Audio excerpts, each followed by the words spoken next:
Good morning, Your Honor. Good morning, Counsel. Yes. Can you get the phone? Yes. Yes.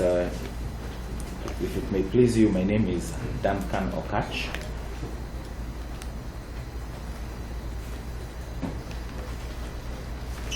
I do appear alongside my learned colleagues. I think let them introduce. Good morning, Your Honor. Good morning, Counsel. My name is Omiti.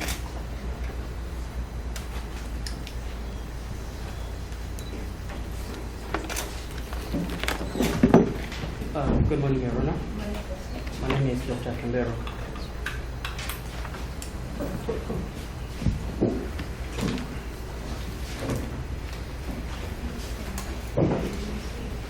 Your Honor, we do appear for Mr. Kabeabea.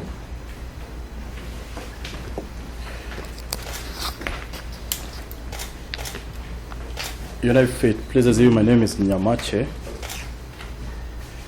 I appear with Ms. Kibaba for the DPP. And we have Ms. Odhiambo watching brief for ESCC.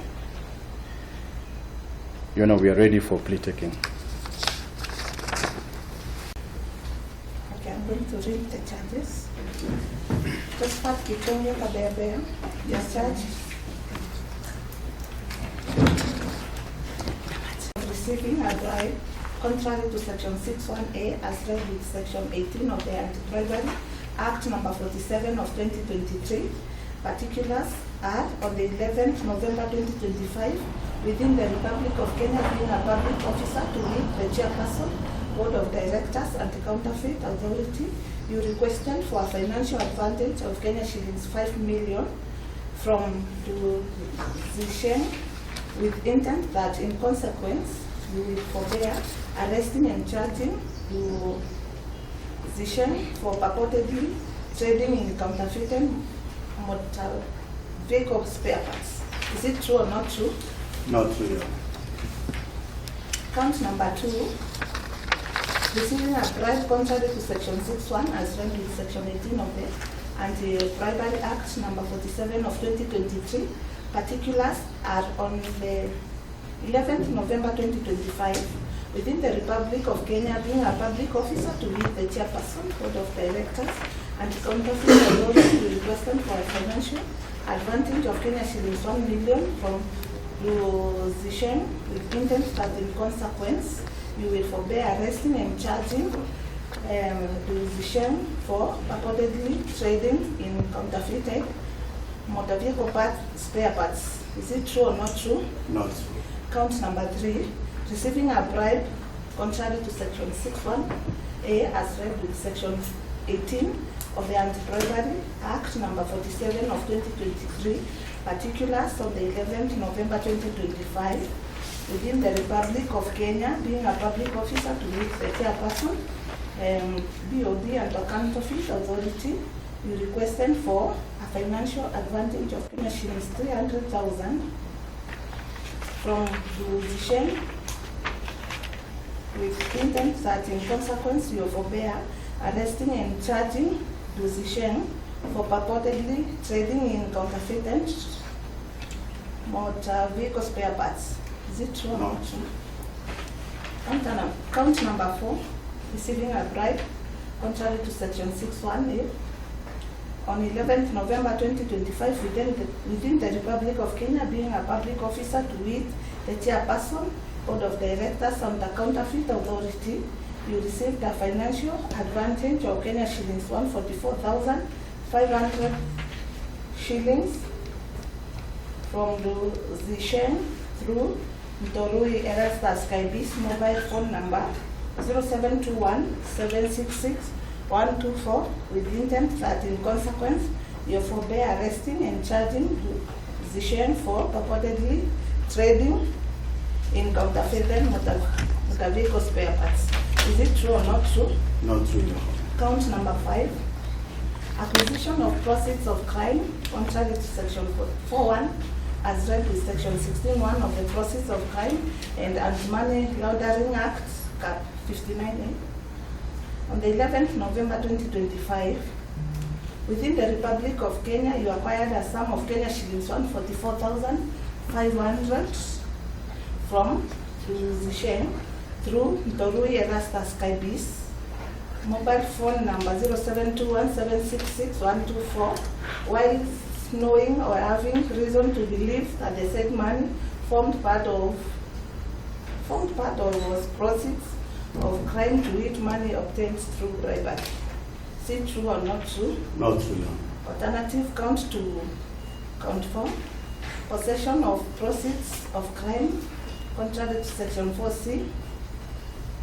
On the 11th November 2025, within the Republic of Kenya, you held in your telephone number 0724-588-884 a sum of Kenya shillings 144,500 shillings received from Gichunge through Ntorui Erastus Kaibi, mobile phone number 0721-766-124, whilst knowing or having reason to believe that the same money formed part or was proceeds of crime, to which money obtained through bribery. Not true. Whether they are opposed to bond or cash bill. Actually, he should have gone first. Yes, he should have gone first. I just state. However, Your Honor, we request that the court sets terms and conditions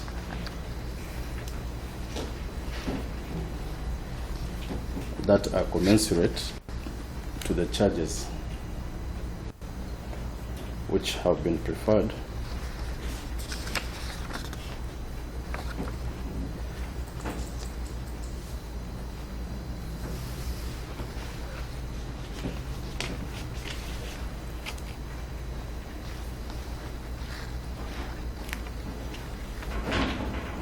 Now we pray that the court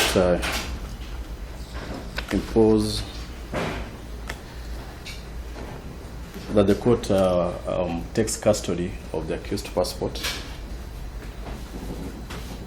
and imposes a term of not travel outside the jurisdiction without the permission of the court.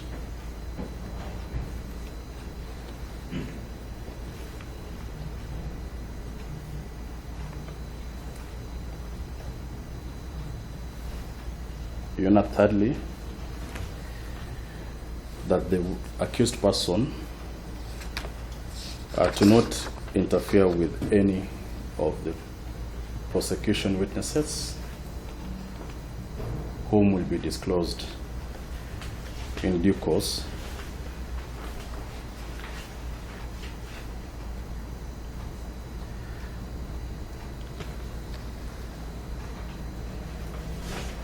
And lastly, to bar any media coverage of this case, since it's now within the jurisdiction of this court. Come again, to bar any media? No comments in the media by the accused person or his legal team, since now the matter is before court, which has the requisite jurisdiction. Your Honor, that will be all. Yes, Your Honor, we, on behalf of the defense, we are very grateful to the prosecution for professionally looking into this matter and indicating that they are not opposed to the granting of bond or cash bail to the accused person. And it's very commendable.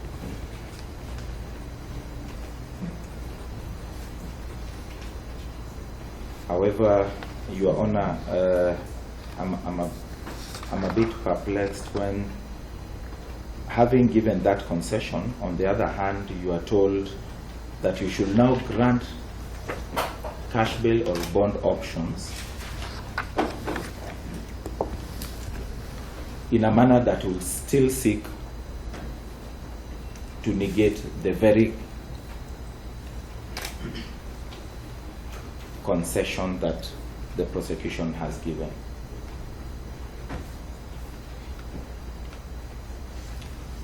I say so, Your Honor, because you've been told to consider the quantum in the charge sheets.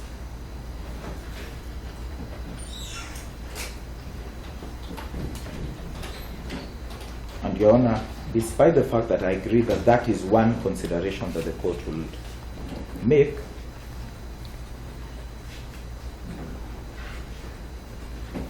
there are numerous authorities, Your Honor,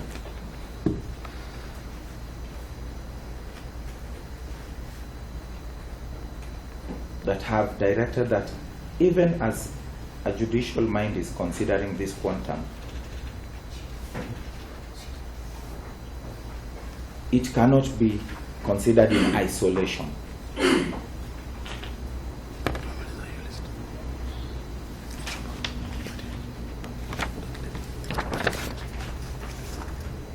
Your Honor, we call upon you to look at the substance of the counts before you, and I'll go to the main count, Your Honor.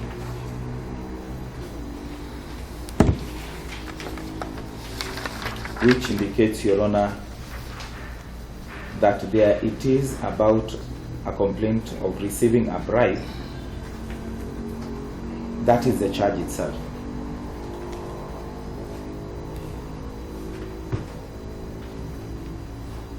Your Honor, to see how sensational this allegation is, all you need to look at is the particulars of the offense.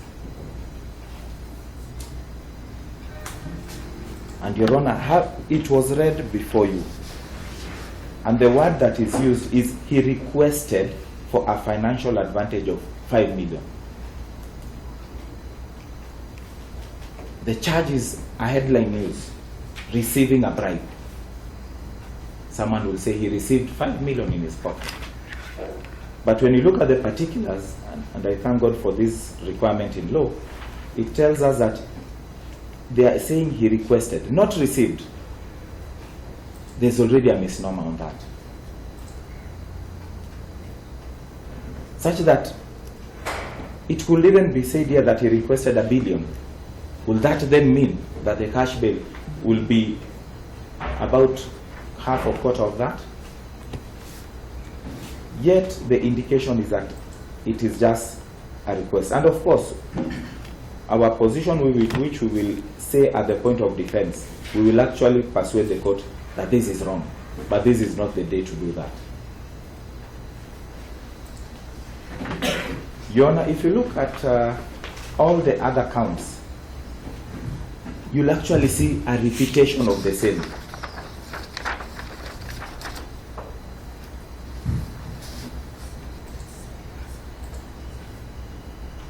Such that you'll see that count 2, count 3 is talking about another request, allegation of request 300, we are told about 1 million, from the same person, on the same date,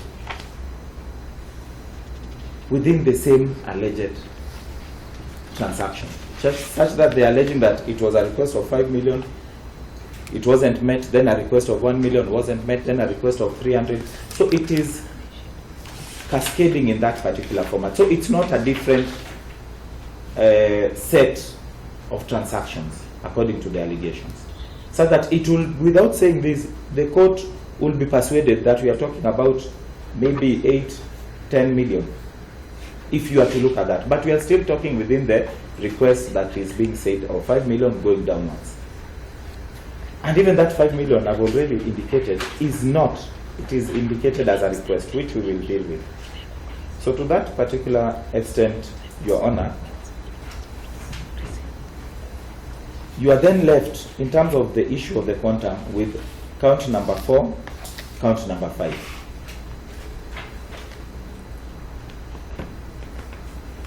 Count number 4 is very clear, Your Honor, and this is where they are talking about receiving a bribe, and they are talking about 144,500. That is a quantum that honestly they should be talking about. 144,500. And even to make it in bold, they've actually said in count number 5, acquisition of proceeds. And again, it is the 144,500.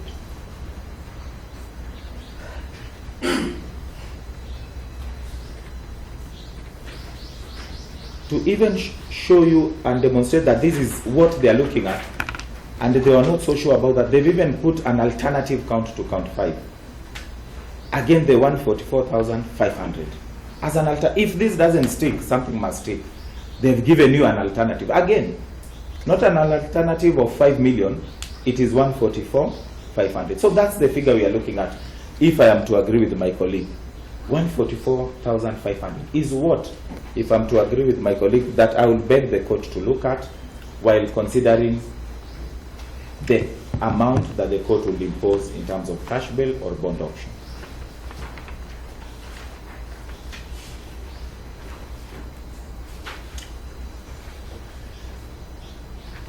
Secondly, Your Honor, the man accused today is someone who has been a member of parliament, is someone whose title has the word honorable.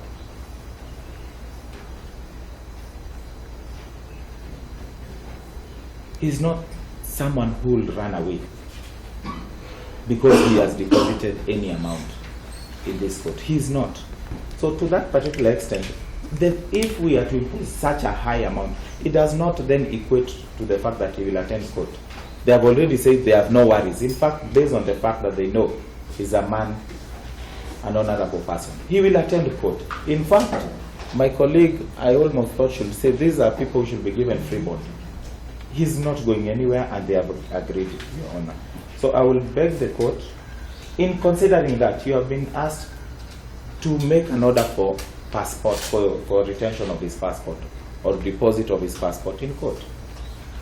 Your Honor, such an order, and also there are numerous authorities on this, cannot just be given as a matter of course.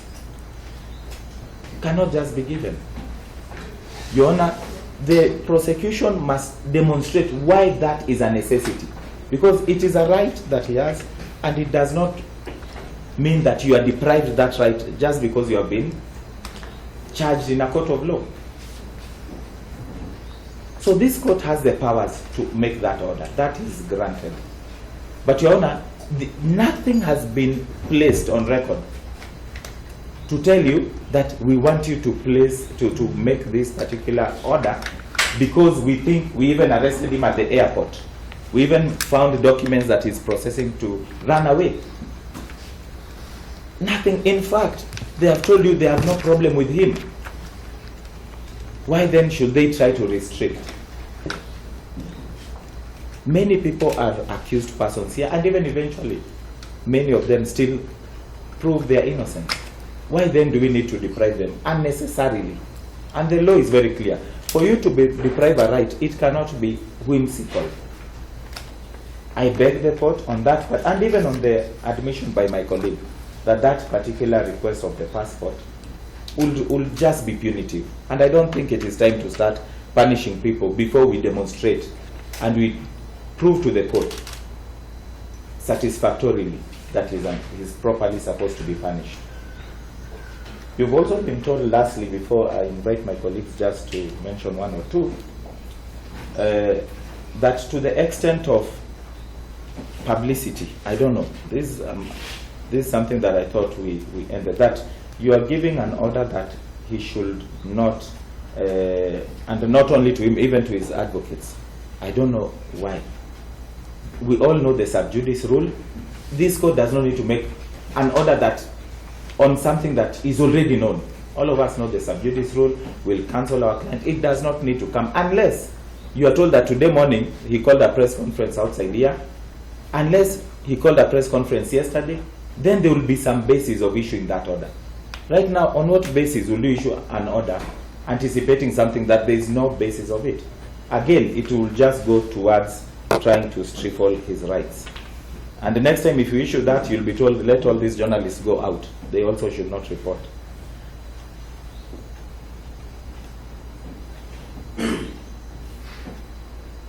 Lastly, on the issue of non-interference with witnesses, we give that undertaking.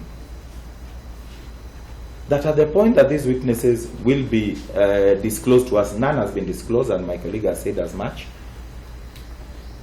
it is outrightly clear, and our client will give that undertaking, will not interfere with any witnesses, and it is important that that is disclosed, so that we know, because without that, an order can be given and the witness is his wife who is sitting in court.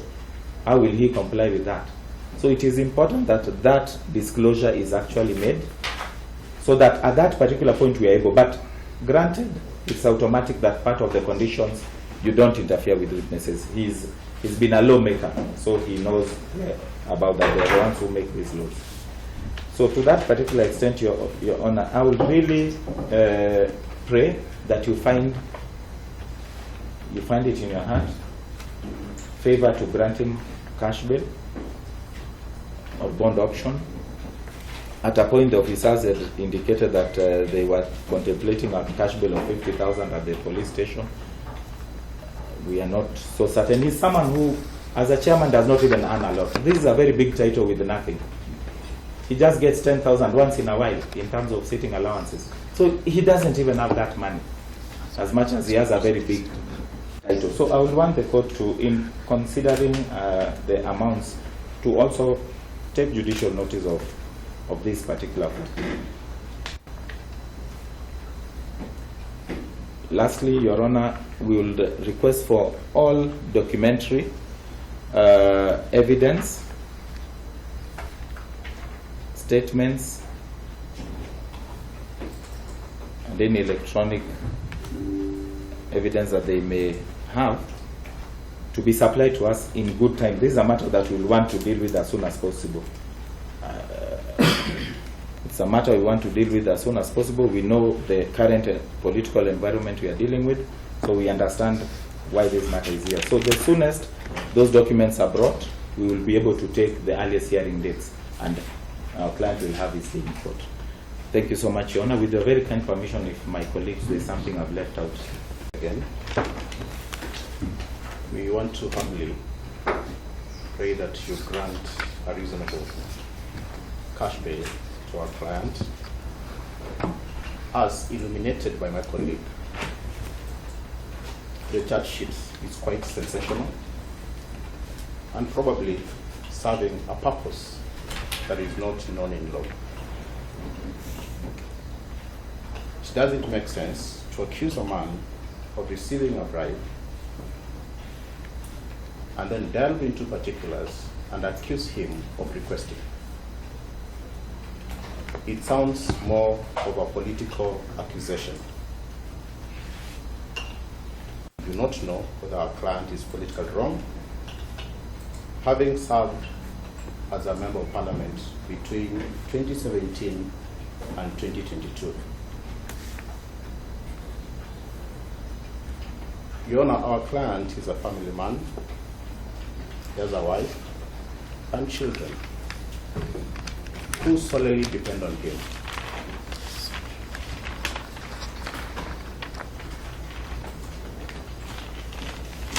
The prosecution has considered that they are not opposed to grant of bail.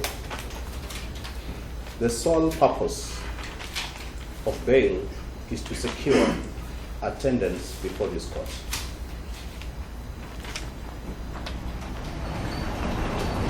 That is the consideration, whether our client will attend to the trial before you. While they do not raise any issues or compelling reasons that our client will not attend court, they purport to limit your discretion in grant of bail. by dictating terms that our client should be able to deposit his passport in this court. They have not accused our client of being a flight risk, but to keep the theory of sensationalism, they are requesting this court to keep his passport for reasons that have not been disclosed. It is strike law that if they allege, which they have not, that our client is a flight risk, they should have gone ahead to provide evidence.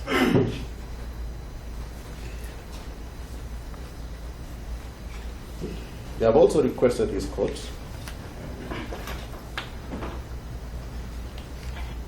that the accused person, our client, and his legal team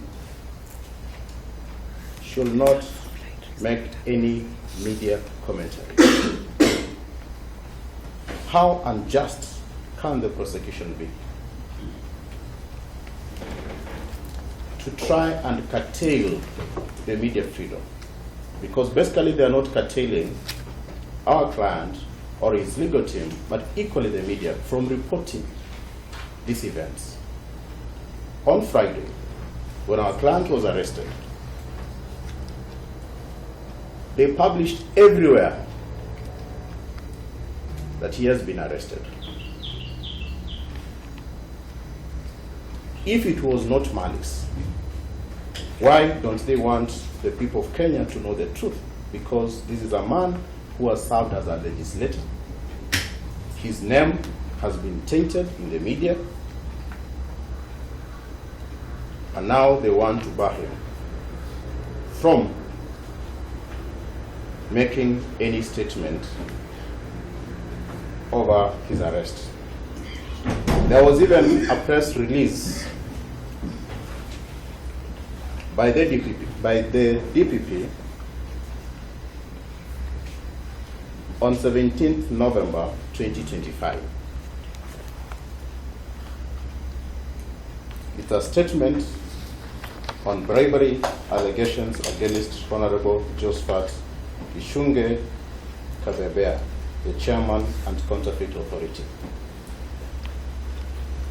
Because of the politics that surrounds the nature of these charges, it is the reason why they want to curtail this right of our client to give any commentary. We endeavor to advise our client that he will not delve into the merits of the case before this court.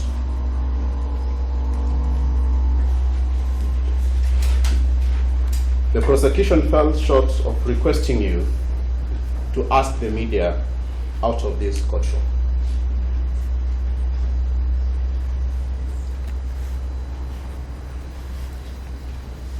Your Honor, there are no compelling reasons that have been stated why the demands by the prosecution should be met by this court. The right to bail on bond is a right that is guaranteed in our Constitution.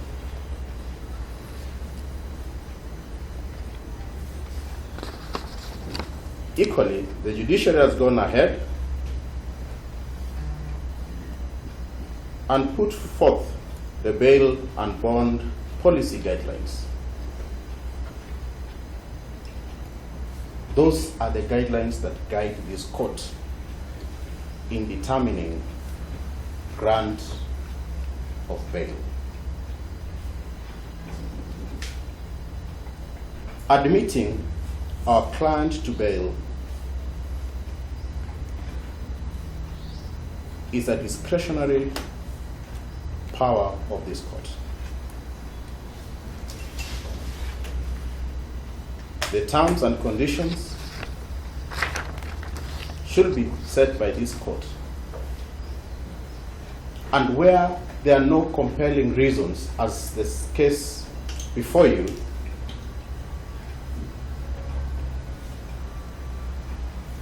we humbly pray that you grant our client reasonable cash bail.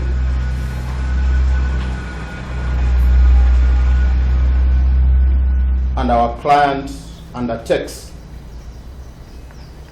to attend trial as and when the court sets the dates.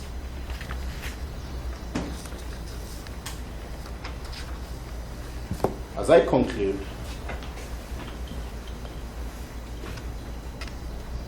Your Honor, this court sits to determine cash bail and bond on a charge sheet that if this court sits back and asks itself, what will a standard man in the streets reading these charges think about the prosecution of our client?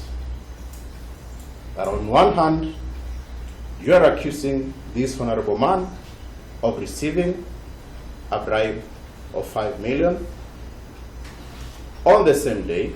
However, when you are asked to explain, you say that he has requested for a bribe of 5 million. It looks like a movie where two people were trying to negotiate. And without prejudice, if, for instance, in the theory of the prosecution, this is a negotiation that begins with 5 million, 1 million, 300,000, then 144,000. How on earth do you charge a man over a negotiation, if at all it exists? And then go ahead and request this honorable court to give terms that are consummate to the charges, that to our opinion are not charges that are sustainable. They are charges that are politically instigated just to frustrate our client.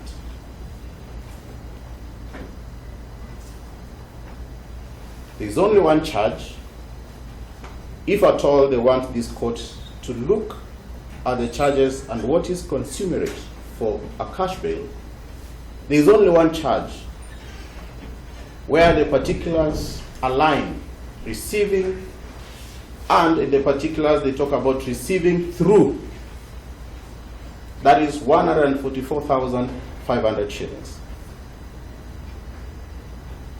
So if at all, and I know this is a court of justice, this is a court of record,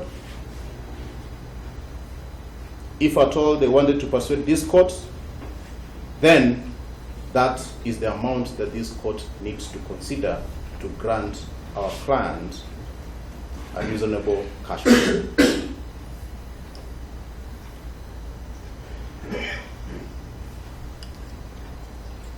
Your Honor, we humbly pray that this court has not been given any compelling reasons to give the dictatorial terms by the prosecution,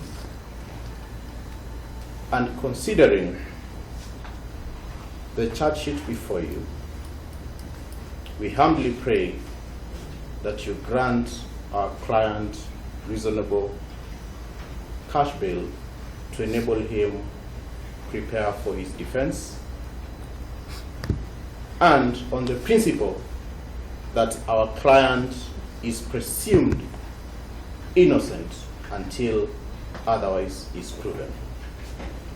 We so pray, Your Honor. Where the politics is being drawn in respect to our charges. In any case, I think the defense now is sensationalizing the issue, which in my respective view is unfortunate. Therefore, it should not be mistaken that we should only charge for what has been received.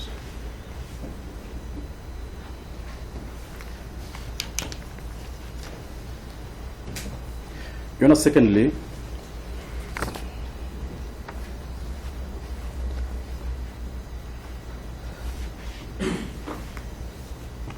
the law does not discriminate persons or individuals based on their status in the society, class,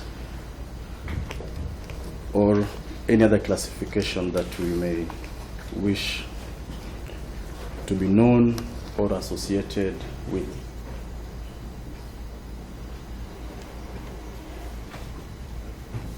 The law is equal to all and should be applicable equally to all who come before it. Thus, we should not give any special treatment to the accused person by virtue of being a former member of parliament.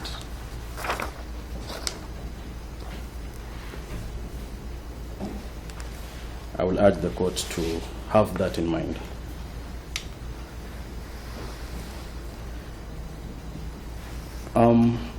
Thirdly, Your Honor, the terms and conditions we've sought are to ensure proper administration and management of this case.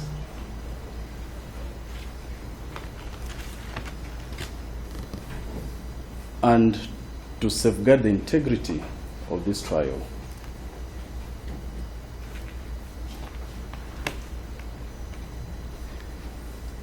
And this is in line with the sub judice rule, which my colleague has pointed out.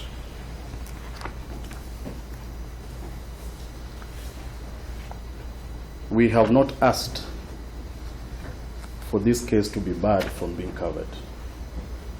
No one has done that. Our request was on the parties, the defense and ourselves, for making adverse comments or going down to the merits of this case publicly. The rest are allowed to do that, and we all know that. Therefore, the request was to safeguard the integrity of the trial, and is in that context that we sought for the prayer to bar the defense for making adverse comments in the media. So no freedoms are being curtailed. We are alive to the rights enshrined in the Constitution for all players, including the media who are before us.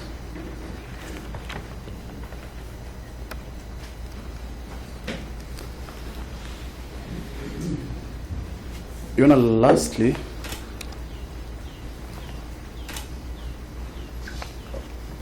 we are ready to disclose the materials required for this case. Your Honor, we kindly request for 2 weeks to make the necessary preparations for purposes of disclosure.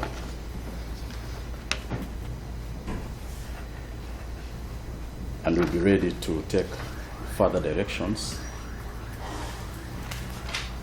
as shall be rendered by this honorable court.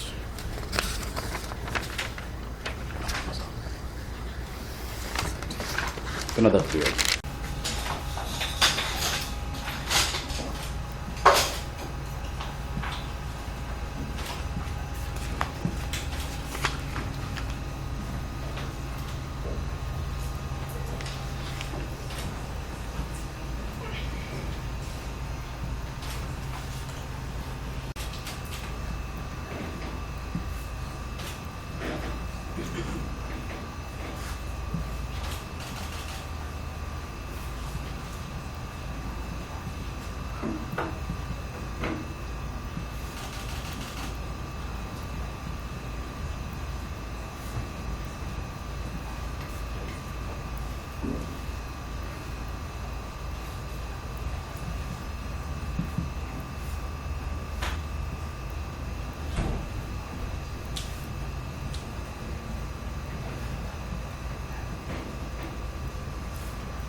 application made by the prosecution counsel and the submissions made by all the counsels for and against the said application. And this court says that it is clear from the submissions made that the prosecution does not oppose the release of the accused person on bond or bail terms. It is also clear that there are no compelling reasons provided by the prosecution to warrant this court to deny the accused person the opportunity to be released on bond or bail pending the trial. And as regards the issue of the accused person having his passport deposited in court, it is my considered opinion that such measures are procedural in nature, and with regard to cases of this caliber, they are meant to safeguard the proper management of the case and to ensure that the court is able to secure the attendance of the accused person. The same does not pose any form of prejudice to the defense, since the documents shall always be released to the accused person should need arise for him to travel outside the country and away from the jurisdiction of the court. That also helps the court to supervise the terms of bond and bail, which require the accused person to attend court as required or as ordered by the court. On the issue of media coverage, this court is alive to the media coverage rules that have been set out by the Honorable Chief Justice, which shall be adhered to in this matter. What the court will not allow is the adverse media commentaries regarding this matter by any of the parties in the case. This court calls upon all the parties to adhere to and to uphold the sub judice principles imposed upon such a matter. Parties shall not be allowed to discuss the merits of this case outside the courtroom, as the matter is already sub judice. In that regard, this court finds the application made by the prosecution not to be punitive in any way, neither is it meant to curtail the constitutional rights and freedoms of the accused person. The orders sought by the prosecution, to me, are meant to provide proper administration and management of the trial, and also to safeguard the integrity of the suit. I do hereby allow the application and proceed to make orders as follows. Number 1, that the accused person shall be released on a bond of Kenya shillings 2 million with one surety of a similar amount, or cash bail of Kenya shillings 1 million. Number 2, that the prosecution shall provide and or supply all the witnesses, the witness statements and the documentary evidence intended to be used in this trial, together with any electronic information, evidence, and or devices intended to be produced as exhibits in this matter within 14 days from the date hereof. Number 3, that the accused person shall deposit his passport and travel documents in court within 40 days from the date hereof, pending hearing and determination of this matter. Number 4, that the accused person and all the parties shall be and are hereby barred from interfering with the witnesses in this matter. Number 5, that the parties are also barred from making any adverse or negative commentaries or social media coverages that are meant to derail the merits of this case pending trial and determination.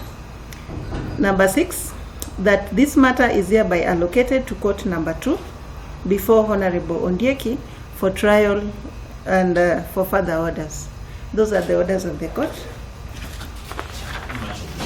So that is all as regards this matter. Counsels and the accused persons, you are allowed to leave the court as we proceed to the next matter.